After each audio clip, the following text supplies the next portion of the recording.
Bonsoir à tous et bienvenue dans Tout sur un plateau. Ce soir, nous ferons connaissance avec le grand reporter Denis Gannet-Meyer avant sa première revue de presse publique à l'Arcade Institute. Ce sera à 19h30.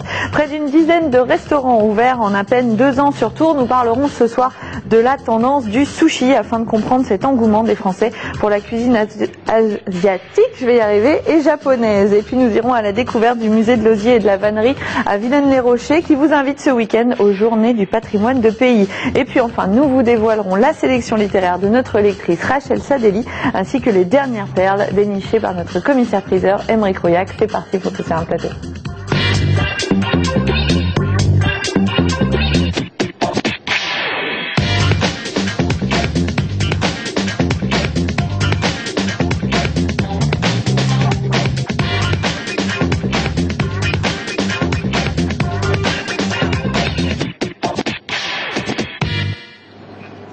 Sur un plateau, c'est parti à Mexion. Ce soir, nous allons parler de sushi. Nous avons des petits bijoux sur ce plateau qui ont été réalisés par Céline Martin. Bonsoir. Bonsoir. Vous êtes chef du restaurant Parfum Culture. Vous cultivez justement la culture à la fois japonaise mais asiatique dans tout son ensemble. On va découvrir avec vous justement toutes ces déclinaisons. Et puis notre spécialiste à nous en cuisine et en gastronomie, en patrimoine culinaire, c'est Kylian Stangel. Bonsoir. Bonsoir. Oui, on va pouvoir parler d'Asie qui a autant de patrimoine culinaire que la France. C'est très riche, effectivement. On va voir ça ensemble ce soir. Et puis, on va donc s'intéresser maintenant à la tendance des sushis. Je le disais, en à peine 2 ans, il y a plus d'une dizaine de restaurants qui sont ouverts sur Tours. On peut notamment en déguster chez vous, au sein de Parfum Culture.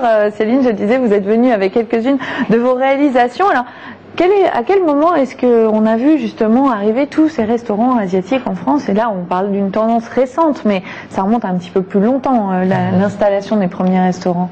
Alors c'est vrai qu'on utilise le mot tendance ce soir, mais il faut voir que dans la culture asiatique, le mot tendance culinaire n'apparaît pas. Chez eux, cuisiner est plus qu'un patrimoine, c'est un trésor national. Ça s'inscrit comme tel dans les stèles de cette nation et de cette communauté. Parce que ce que nous a fait Céline, je le disais, ça ressemble à des petits bijoux. Tout à fait, c'est pour ça que je me permettais de rejouer sur les mots. Non, chez nous, en France, c'est quelque chose d'assez récent. On a eu notre période colonialiste, bien que l'Asie, pour nous, n'était pas un territoire qu'on a tout de suite envisagé de conquérir. Mais dès le 19e siècle, on a commencé de vouloir découvrir ce qu'était la cuisine exotique, pour nous, avec des termes de l'époque. Donc, beaucoup d'images, de caricatures nous permettent encore de nous rappeler cette période où on allait goûter des restaurants asiatiques directement chez eux, donc directement quelquefois dans le street food, c'est-à-dire dans la restauration de rue, bien qu'en France on avait quand même l'occasion d'avoir les expositions universelles, qui était un moment quand même assez célèbre, assez important, où on pouvait découvrir la gastronomie de tous les États dans leur ensemble. Alors chez nous, on a eu cette période qui est une période historique, mais il faudra quand même attendre le milieu du XXe siècle pour que s'installe réellement la cuisine asiatique, comme on l'entend aujourd'hui. C'est qu'on la connaît, la cuisine japonaise, pour nous, on l'englobe malheureusement dans la cuisine asiatique, bien qu'il faille faire une belle distinction. Mais beaucoup de restaurants nous ont permis de faire un genre de melting pot entre les différentes cuisines asiatiques, car beaucoup de restaurants chinois se sont positionnés en France en affichant sur leur façade Chine, Thaïlande, Japon, un ensemble multiculturel qui, pour nous, porte énormément de confusion. C'est une grosse erreur, une grosse lacune de notre vision de la culture asiatique. Et c'est vrai que le milieu du XXe siècle a amené beaucoup d'apports, beaucoup de chaînes sont arrivées, souvent avec des origines même un petit peu américaines. Les premières chaînes de restaurants chinois et japonais se sont installées aux États-Unis.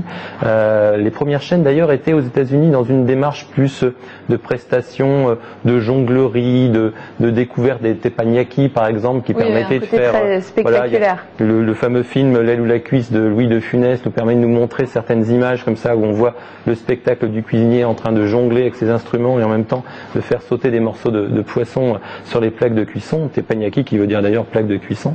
Et puis donc le fait aussi de faire tourner ces petits plats devant nous qui nous rapproche plus de l'image du 21e siècle, parce que pour nous ça nous donne le rapport à ce qu'attendent aujourd'hui les jeunes, c'est-à-dire de faire le finger food, de manger avec les doigts en plus de vouloir zapper. À une vraie demande effectivement de la consommation actuelle, en tout cas des modes de consommation. Restauration rapide, zapping et manger avec les doigts. Voilà un ensemble de préparations pourtant culturelles, traditionnelles, mais qui se rapprochent énormément du besoin du consommateur d'aujourd'hui. Céline Nintin, quelle est la singularité, la vraie particularité de la cuisine japonaise? Parce que déjà je parle de sushi, mais les sushis c'est une infime partie de tout ce que vous pouvez proposer en cuisine japonaise. Oui, alors il y a beaucoup de gens en rentrant chez nous, ils demandaient mais moi je ne veux pas poisson cru.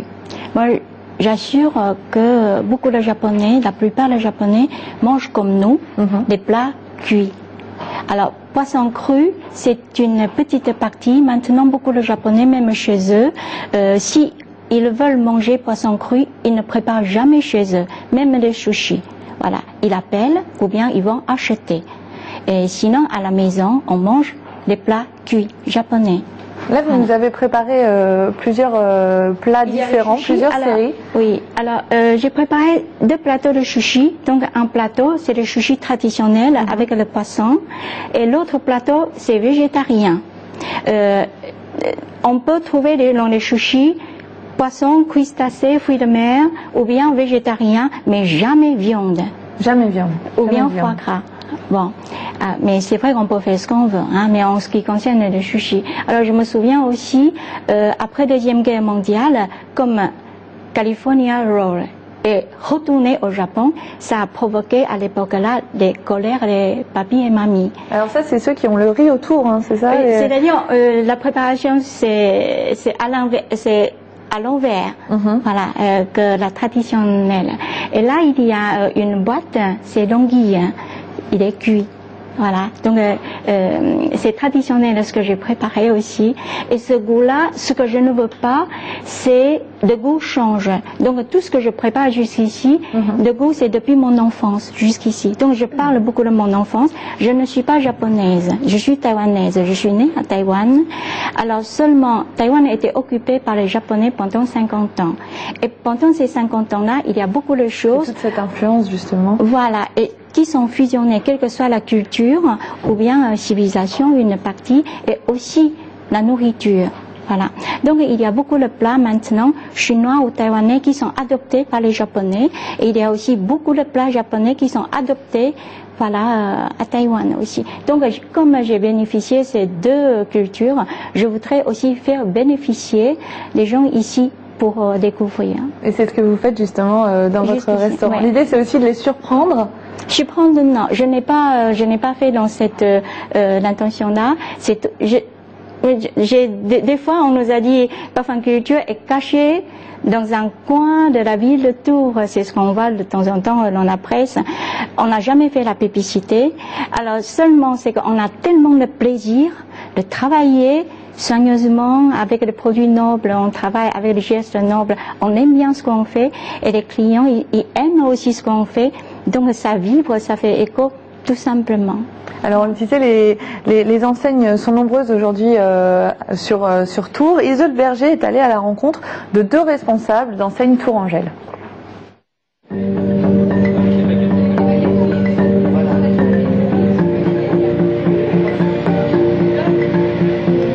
Concept de rolling bar, c'est un concept qui est à la fois original et innovant.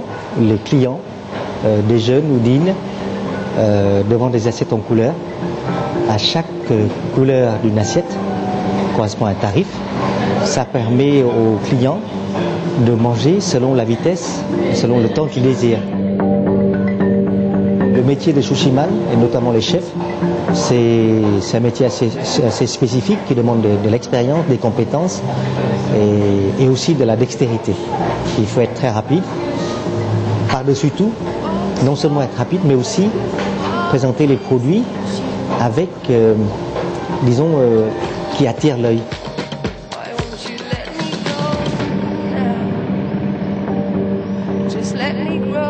Notre clientèle, c'est plutôt les gens qui connaissent bien le Japon ou alors qui sont amoureux de cette cuisine, de cette culture.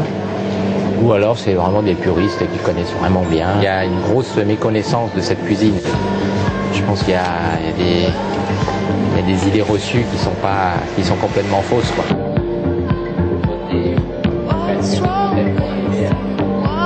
suis d'origine laotienne, ma femme est japonaise. Donc voilà, moi je reviens du Japon, je suis de Kobe. Donc à savoir au Japon, vous avez tout ce qui est Kanto, Kansai, c'est deux méthodes différentes aussi de sushi. Voilà.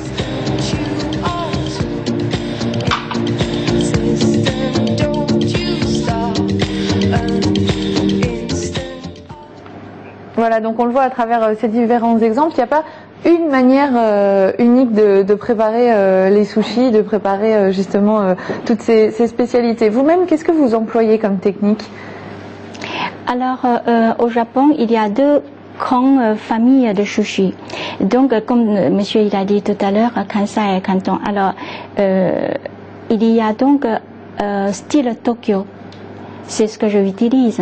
C'est plus joli parce qu'on prépare le boulet de riz et après on va poser ce qu'on veut. Et après, il y a donc de Osaka, le style Osaka, mais un peu particulier. Je le fais lors de soirées culturelles, si c'est la soirée japonaise. Style Osaka, c'est un peu particulier. C'est dans une boîte en bois qu'on va étaler une couche de riz, une couche de mets et encore une couche de riz et encore une couche de ce qu'on veut. Voilà, le poisson ou bien omelette ou bien voilà. Et après, on va le presser. On va le presser, on l'enlève tous les boîtes en bois et après on va le couper en carré. Donc quand on voit, ça fait un peu comme millefeuille. La dimension artistique, on est en plein dedans. Ça fait très très joli. Ça fait comme un millefeuille. Voilà, c'est très très joli.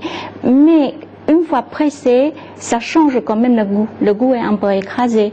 Alors ce qu'on veut, c'est à la recherche esthétique. En tout cas, ça donne vraiment envie d'y goûter. Donc le mieux, c'est de vous rendre chez Parfum Culture. Merci à tous les deux pour toutes ces informations.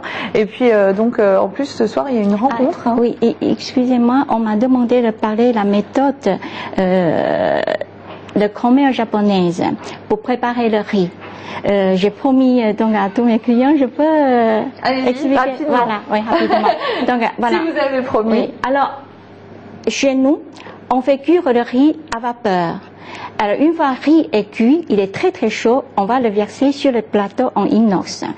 Et alors, le jeu commence. Ce moment-là, je vais tenir éventail. Et ce moment-là, je vais tenir donc spatule. Une spatule, voilà. oui, tout à fait. Et il ne faut jamais écraser le riz. Donc, je vais éventer directement sur le riz et aérer en même temps. Voilà. Il faut donc 3 minutes faire chuter température de riz qui est sur le plateau, voilà, en dessous de la température ambiante. Et à ce moment-là, le riz, il colle, ils sont collés l'un sur l'autre, mais une fois rentré dans la bouche, ça se détache. Ça, c'est l'art de préparation. Merci beaucoup d'avoir partagé avec nous cet art. Et puis donc, le mieux, c'est de vous rendre effectivement sur place. Je disais, en plus, il y a souvent des rencontres culturelles, on disait, et puis ce soir, il y a une rencontre littéraire. Oui, littéraire. Ouais. Voilà, donc chez Parfum Culture, dans le centre-ville de Tours. Merci beaucoup, Kylian, pour toutes ces informations. On va maintenant passer à notre question d'expert.